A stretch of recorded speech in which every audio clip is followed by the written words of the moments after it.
Ассалаумағалейкум, құрметті ағайын. Бүгін домбыра үйренудің оңай жолы жөнінде айтатын болам.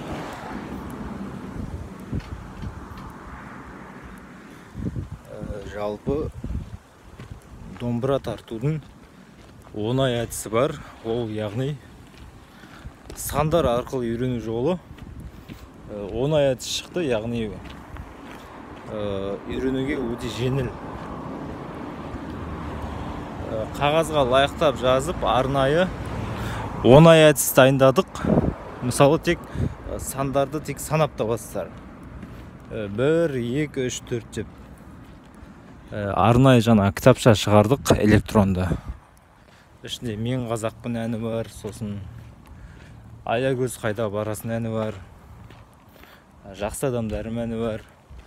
Сондай әндер бар жақсы. Сандар арқылы үйренуге. Сандар арқылы үйрену өте оңай. Тек сандарды санап табасыздар.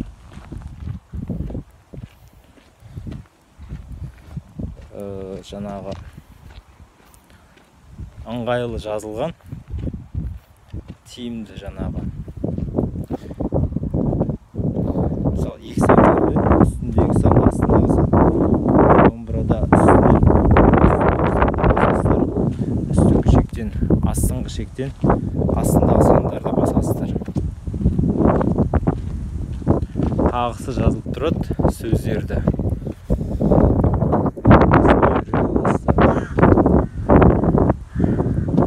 Өте ыңғайлы үйренуге.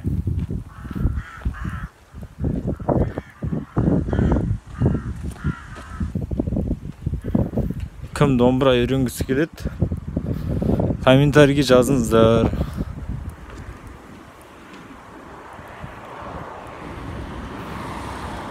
Ал онда номер қалдырам, комментарийге үйренгілеріңіз келсе жазыңыздар.